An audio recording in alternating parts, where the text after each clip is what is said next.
দ্বাদশ শ্রেণীর ছাত্রছাত্রীরা, আজকের ক্লাসের জন্য তোমাদেরকে স্বাগত।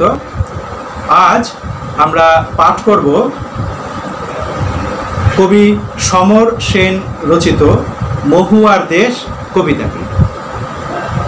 সমর সেন রচিত মহুয়ার দেশ কবিতাটি বিষয়বস্তু এবং কবি পরিচিতি ইত্যাদি নিয়ে আজকে আমি তোমাদের সামনে কিছু বলব। কবি সমর সেন রবীন্দ্র পরবর্তী যুগের একজন বিশিষ্ট কবি।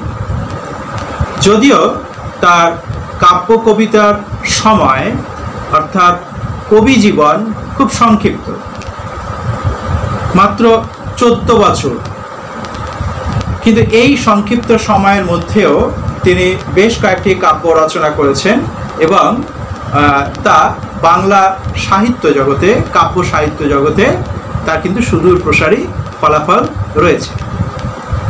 তো এসব কবিতার বিষয়বস্তুর মধ্যে প্রবেশ করার আগে কবি সমর সেন সম্পর্কে আমরা 2-4টি তথ্য জেনে নিই। যে কোনো কাব্য কবিতা বা সাহিত্যের অঙ্গনে প্রবেশ করতে গেলে আমাদের প্রথমেই কিন্তু কবি বা লেখক সম্পর্কে 2-4টি কথা জেনে নিতে হয়। কারণ লেখকের রচনার মধ্যে দিয়ে তার মানসিকতা, তার সময় অর্থাৎ কাল ইত্যাদি কিন্তু ধরা পড়ে। যেহেতু সাহিত্য সমাজ দর্পণ, তাই সমাজের প্রতিবিম্ব সাহিত্যের মধ্যে আমরা দেখতে পাই। তো কাজেই কবি জীবনের চাওয়া পাওয়া, আশা নিরাশা ইত্যাদি পরিচয়ও কিন্তু আমরা তার কবিতার মধ্য দিয়ে কোনো না কোনোভাবে, কোনো না কোনো অংশে ধরতে পারি। এসব কবি সমর সেন সম্পর্কে তোমাদেরকে 2-1টি কথা আগে জানিয়ে দিই। কবির জন্ম 1916 খ্রিস্টাব্দের 10ই অক্টোবর আমাদের উত্তর কলকাতার বাগবাজার অঞ্চলে তিনি জন্মগ্রহণ করেন। পিতার নাম অরুণচন্দ্র সেন এবং মাতা চন্দ্রমুখী দেবী। কবির পিতামহ ছিলেন দীনেশ চন্দ্র সেন। তোমরা নিশ্চয়ই এই নামটা সকলেই জানো। দীনেশ চন্দ্র সেন বাংলা সাহিত্য জগতে একজন উল্লেখযোগ্য ব্যক্তিত্ব। বিশেষ করে ব্যাকরণবিদ হিসেবে তিনি রবীন্দ্রনাথেরও স্নেহধন্য ছিলেন। কবি সমর সেনের প্রথম কবিতা প্রকাশিত হয় 1933 সালে শ্রীহর্ষ নামক একটি সাময়িক পত্রিকায়। শ্রীহর্ষ নামক সাময়িক পত্রিকায় কবির প্রথম কবিতা প্রকাশিত হয়েছিল 1933 সালে। আমি প্রথমেই তোমাদের বলেছিলাম কবি জীবন খুব সংক্ষিপ্ত, মাত্র 14 বছর। 1946 সালের পর থেকে কবি সমর সেন কাব্য কবিতার জগৎ থেকে নিজেকে সরিয়ে নিয়েছিলেন। অর্থাৎ 1933-এ তার প্রথম কবিতা প্রকাশিত হয় এবং 1946 সালের পরে তিনি আর কোনো কবিতা লেখেননি। প্রকাশিত হয়েছিল তার কবিতা, কিন্তু তিনি লেখেন, যেটা আমরা তথ্য থেকে পাচ্ছি। আগেই লেখা ছিল সেই কবিতা, পরবর্তী সময় প্রকাশিত হয়েছে। 1954 সালেও তার একটি কাব্যগ্রন্থ প্রকাশিত হয়েছে, যেটার নাম সমর সেনের কবিতা। তবে তার লেখাটা অনেক আগেই হয়েছিল, লিখেছিলেন তিনি অনেক আগে। বুদ্ধদেব বসুর কবিতা পত্রিকা এবং সঞ্জয় ভট্টাচার্যের পূর্বাশা পত্রিকার সঙ্গেও তিনি কিন্তু যোগাযোগ রেখেছিলেন। এটি আমি বলছি তিনি যখন কবিতা চর্চা অর্থাৎ কাব্য কবিতা রচনা করেন সেই সময়। তার প্রথম কাব্যগ্রন্থ প্রকাশিত হয় 1937 সালে। কাব্যগ্রন্থটির নাম কয়েকটি কবিতা। কয়েকটি কবিতা কবি সমর সেনের প্রথম কাব্যগ্রন্থ, যেটা প্রকাশিত হয়েছিল 1937 সালে। তার উল্লেখযোগ্য কাব্যগ্রন্থগুলো কি কি? প্রথমে বললাম কয়েকটি কবিতা, প্রথম কাব্যগ্রন্থ। এছাড়া গ্রহণ, নানা কথা, খোলা চিঠি, 3 পুরুষ ইত্যাদি তার উল্লেখযোগ্য কাব্যগ্রন্থ। গ্রহণ, খোলা চিঠি, নানা কথা, 3 পুরুষ ইত্যাদি উল্লেখযোগ্য কয়েকটি কাব্যগ্রন্থ। খ্যাতির শীর্ষে থাকার সময়তেই 1946 সালে তিনি কিন্তু কবিতা লেখা শেষ করেন, অর্থাৎ তিনি এর পরবর্তী সময়ে কাব্য কবিতার জগৎ থেকে নিজেকে সরিয়ে নেন। তার শেষ কবিতা 1946 সালে লিখেন, সেটা হচ্ছে জন্মদিন। সেই সময় তার বয়স মাত্র 30 বছর। তো এই কারণেই বললাম তার কাব্য কবিতার সময়কাল খুব কম, 14 বছর। 1933-এ প্রথম কবিতা, 1946-এ শেষ কবিতা। কিন্তু 1954 সালে প্রকাশিত হয়েছিল সমর সেনের কবিতা বলে একটি কাব্যগ্রন্থ। 1978 সালে আত্মজীবনীমূলক বৃত্তান্ত একটি গ্রন্থ তিনি প্রকাশ করেন, তার নাম হচ্ছে বাবু বৃত্তান্ত। এটি কিন্তু কাব্য কবিতা নয়।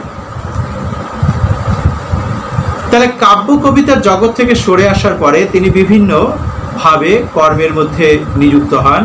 যেমন আকাশবাণীর নিউজ বিভাগের এডিটরের কর্ম তিনি সম্পাদন করেছেন। হিন্দুস্তান স্ট্যান্ডার্ড পত্রিকা, সেখানেও তিনি সম্পাদনা করেছেন।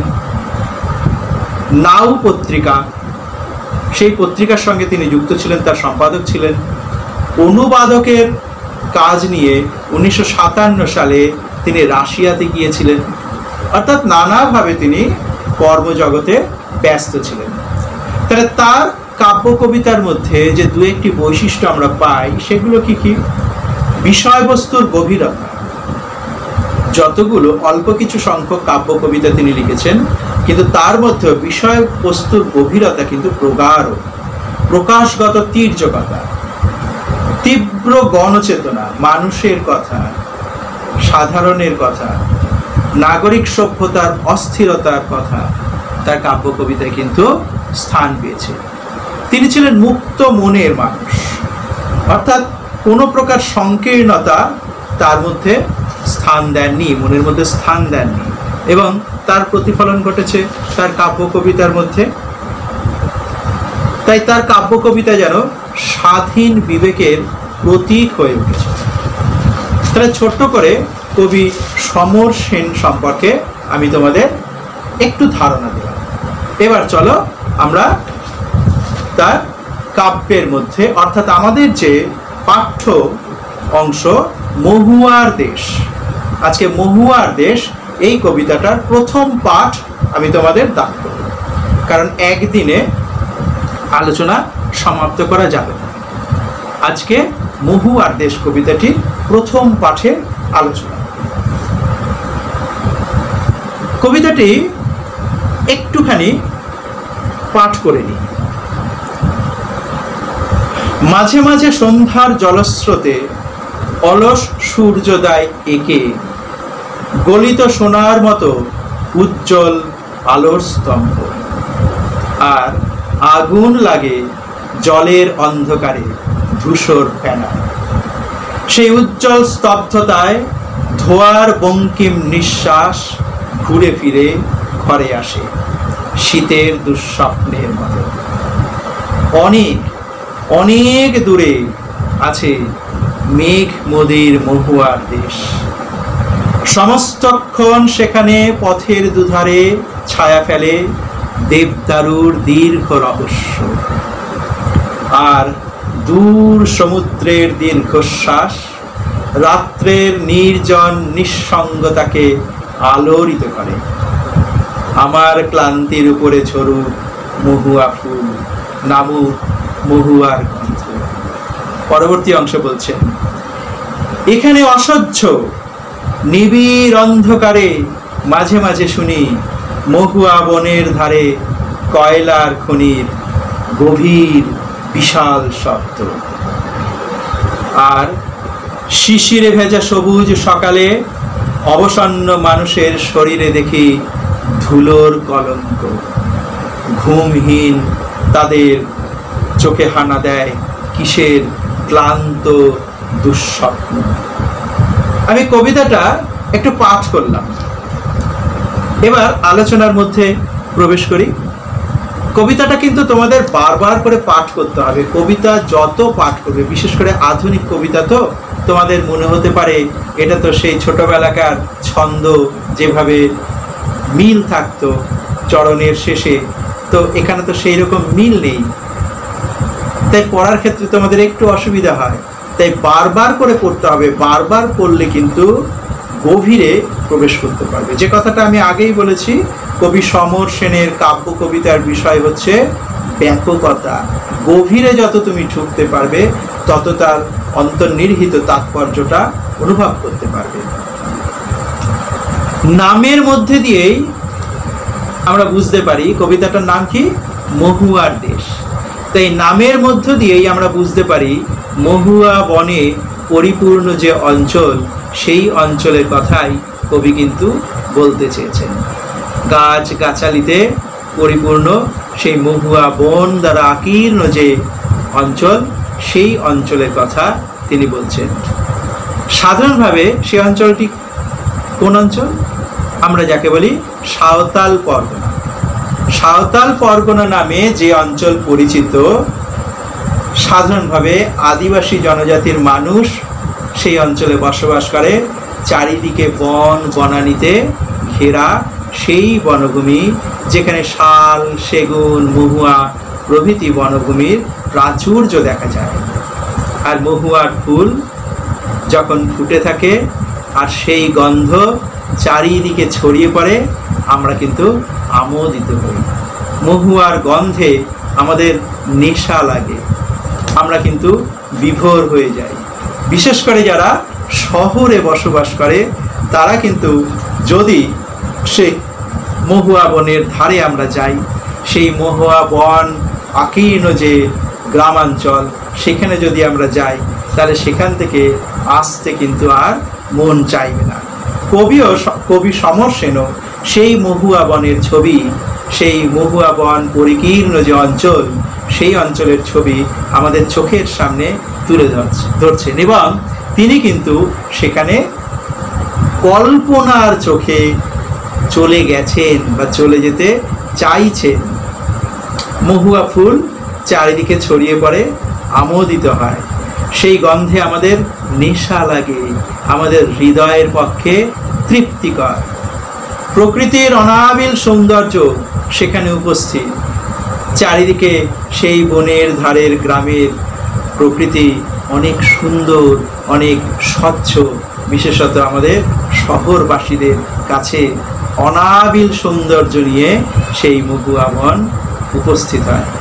শহর কলকাতার ধূলিমলিনতা সেখানে নেই, সেখানে নেই যানজট, সেখানে মুক্ত প্রকৃতি, সেখানে কলকারখানার ধোঁয়া ধূসরিত সেই দূষণ দেখতে পাবো না বলেই কবি কিন্তু কল্পনা করেছেন। তার চেতনাতে জেগে ওঠে সেই মহুয়া বনের স্বচ্ছ একটা ছবি। কবি কিন্তু ইংরেজি সাহিত্যে পণ্ডিত ছিলেন, নগর জীবনের কবি। নাগরিক জীবনের রুক্ষতা তাকে মর্মে মর্মে দগ্ধ করত, তাই নগর জীবনের সেই রুক্ষতাকে ভুলতে তিনি কিন্তু মহুয়া বনের গাছগাছালিতে ঘেরা সেই অঞ্চলে যেতে চেয়েছেন। মহুয়া দেশে গেলে তিনি প্রকৃতির সুষমা ফিরে পাবেন, এটাই তার বিশ্বাস, যেটা আমরা এই কবিতার মধ্যে দিয়ে দেখতে পাই। তাই তার কবিতার মধ্যে মহুয়া দেশের ছবি তিনি এঁকেছেন। মহুয়ার দেশ তাকে যেন আকর্ষণ করছে অহরহ। সেখানকার পরিবেশ অত্যন্ত সুমধুর, যা শহরের দূষণ থেকে মুক্ত। আমরা দেখো কবিতাটা দুটো স্তবকে বিভক্ত। প্রথম স্তবক একটা অংশ এবং দ্বিতীয় স্তবক। এখানে কবি দেখাতে চাইছেন, প্রথমটাতে দেখো কবির স্বপ্ন। তার কি স্বপ্ন? তিনি মেঘমদির মহুয়ার দেশে যেতে চাইছেন, যেখানে মাঝে মাঝে সন্ধ্যার জলস্রোত অলস সূর্য এঁকে দেয় একটা আলোর তরঙ্গ। তার স্বপ্ন তিনি সেই মহুয়ার দেশে যাবেন। আর দ্বিতীয় যে অংশটা, সেখানে আমরা কি দেখতে পাই? দেখা যাচ্ছে কবির স্বপ্ন ভেঙে যাচ্ছে। তাই শেষ চরণে তিনি লিখছেন কিসের ক্লান্ত দুঃস্বপ্ন। অর্থাৎ এই যে তার উদ্দেশ্য, প্রকৃতির শুদ্ধতাকে তিনি অবলোকন করবেন, অবগাহন করবেন, সেই শুদ্ধতায় প্রকৃতির প্রতি ভালোবাসা নিয়ে সেখানকার মানুষের সুস্থ সবল তাদের শারীরিক গঠন সেইটা দেখবেন বলে তিনি যেতে চেয়েছেন মেঘ নদীর মহুয়ার দেশে। অবশ্যই কল্পলোকে, কল্পনার চোখে, এটা কিন্তু মনে রাখতে হবে। বাস্তব শরীরে তিনি সেখানে যাচ্ছেন না। কিন্তু দেখা গেল কি, তার স্বপ্ন ভেঙে খান খান হয়ে যাচ্ছে। সেখানেও ধুলোর কলঙ্ক, শহরের মতোই অবক্ষয়িত, শহর জীবনের অবক্ষয়িত রূপটি সেই গ্রাম্য জীবনেও প্রতিফলিত হচ্ছে। বাস্তব আর স্বপ্নের মধ্যে বিস্তর পার্থক্য ঘটে যাচ্ছে, যেটা আমরা দ্বিতীয় স্তবকে দেখতে পাচ্ছি। তাহলে প্রথম স্তবকে তিনি স্বপ্ন দেখেছিলেন, দ্বিতীয় স্তবকে সেই স্বপ্ন ভেঙে খান খান হয়ে যাচ্ছে। প্রথমেই বলছেন, দেখো প্রথম স্তবক শুরুটা হচ্ছে, মাঝে মাঝে সন্ধ্যার জলস্রোতে অলস সূর্যোদয় একে গলিত সোনার মতো উজ্জ্বল আলোর স্তম্ভ, আর আগুন লাগে জলের অন্ধকারে ধূসর ফেনায়। এখানে দেখো একটা সৌন্দর্যের ছবি আমরা দেখতে পাচ্ছি। মাঝে মাঝে সন্ধ্যার জলস্রোতে কি হচ্ছে, অলস সূর্যোদয় একে গলিত সোনার মতো উজ্জ্বল আলোর স্তম্ভ। তাহলে কবি বলছেন, এই সন্ধ্যার জলস্রোতে আমরা যদি সন্ধ্যার দিকে খেয়াল করো, একটু মনে মনে চিন্তা করো, সন্ধ্যার দিকে যদি পশ্চিম আকাশে তাকাই তাহলে আমরা কি দেখতে পাবো? আকাশটা লাল আলোতে ভরে গেছে, কারণ সূর্য তখন পশ্চিম দিগন্তে ঢলে পড়েছে। আর সেই অস্তরবির প্রভায় পশ্চিম দিগন্ত তখন রক্তিম হয়ে ওঠে। আর সামনে যদি কোনো নদী বা সমুদ্র থাকে তাহলে সেই দৃশ্য অনিন্দ্য সুন্দর হয়ে ওঠে, অপূর্ব হয়ে ওঠে, যা আমরা ভাষাতে প্রকাশ করতে পারি না। সূর্য যেন নদীর মধ্যেই ডুবে যায়, বা সমুদ্র যদি থাকে মনে হবে সমুদ্রের মধ্যেই সূর্য ডুবে যাচ্ছে। আর সূর্য ডুবে গেলে আস্তে আস্তে আকাশ থেকে সেই সোনাঝরা রোদ তাও কিন্তু ডুবে যায়। সেই সন্ধ্যার আগে ঝিলিমিলি, অর্থাৎ সন্ধ্যাকালীন সূর্য রাগ জলস্তরকে কিন্তু রাঙিয়ে দিয়ে যায়। জলের মধ্যে যখন সেই আলো পড়ে আর জলের ঢেউয়ে সেই ঝিকিমিকি যদি কেউ দেখতে পাও তাহলে দেখবে অপূর্ব সুন্দর সেই সন্ধ্যার আগে জলের ঝিকিমিকি খেলা, ঝিলিমিলি খেলা। কেউ মনে হয় যেন জলের ওপরে আলোর আলপনা দিয়ে গেছে, আলপনা এঁকে গেছেন। তাই কবি বলছেন, অলস সূর্য দেয় একে গলিত সোনার মতো উজ্জ্বল আলোর স্তম্ভ।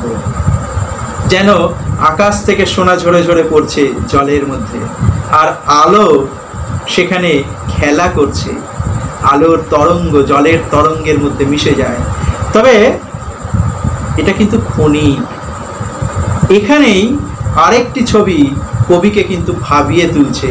সেটা কি বলছেন, আগুন লাগে জলের অন্ধকারে ধূসর ফেনায়। এখানে কিন্তু একটু ভাবনার বিষয় আছে। বলছেন এই যে সৌন্দর্য, এই সৌন্দর্য কিন্তু ক্ষণস্থায়ী। জলের অন্ধকারে ধূসর ফেনায় আগুন লাগছে। ধূলি ধূসরিত নদীর ফেনা, কারণ শহর জীবনের শহরের যে দূষণ, সেই দূষণ নদীর ফেনাকেও আক্রান্ত করছে, তাকেও গ্রাস করছে বলে কবির কল্পনা।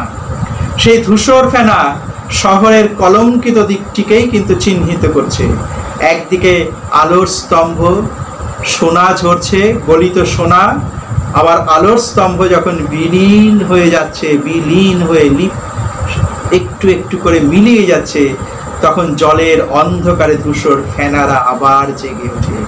আর তখনই ধোয়ার বঙ্কিম নিঃশ্বাস ঘুরে ফিরে ঘরে আসে শীতের দুঃস্বপ্নের মতো। কবি বলছেন সেই উজ্জ্বল স্তব্ধতায় ধোয়ার বঙ্কিম নিঃশ্বাস ঘুরে ফিরে ঘরে আসে শীতের দুঃস্বপ্নের মতো। এখানে দেখো কবি দুঃস্বপ্নের কথাটা বলেছেন। উজ্জ্বল আলোর ছটা ধীরে ধীরে নিভে যায়, আর তারপরে ফিরে আসে অন্ধকার। দেখো, অন্ধকার জীবনের একটা খারাপ দিক। অন্ধকার আমরা কেউ চাই না, আমরা চাই আলো। তাই অন্ধকার কাটিয়ে আলোর দিকে আমরা ছুটতে শুরু করি। কিন্তু অন্ধকার তো আসবেই, আলোর বিপরীতে অন্ধকার তো থাকেই। জীবন তো একমুখী হয় না, এঁকে বেঁকে চলে। তাই আলো যেমন আছে, অন্ধকারও আছে। এই অন্ধকার দূষণকে প্রতিফলিত করছে। অন্ধকার আমাদের জীবনে দুঃস্বপ্ন হয়ে আসে, আর সেই অন্ধকারে বঙ্কিম নিঃশ্বাস অর্থাৎ আমরা যেটা ফুসফুস থেকে বাইরে বের করে দিচ্ছি, কলকারখানা তাদের ধোঁয়া নির্গত করছে, এগুলো তো সবই আমরা জানি যে দূষণ। কলকারখানার চিমনি থেকে ছুটে বেরোচ্ছে, বঙ্কিম গতিতে ছুটে যাচ্ছে সেই দূষণের প্রতীক কার্বন ডাইঅক্সাইড, কার্বন মনোক্সাইড ইত্যাদি বিভিন্ন প্রকার ক্ষতিকারক গ্যাস।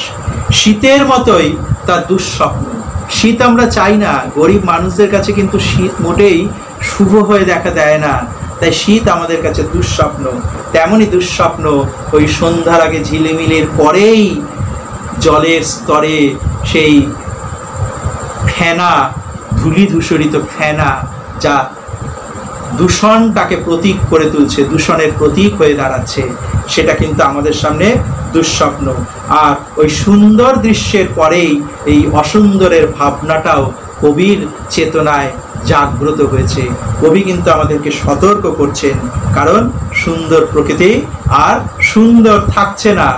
যে সুন্দর তিনি প্রথম দিকে বর্ণনা করছেন, মুহূর্তকাল পরেই সেই সুন্দর কিন্তু আর সুন্দর থাকছে না, যখন প্রকৃতির দূষণ প্রকৃতিকে গ্রাস করছে সেই দূষণ।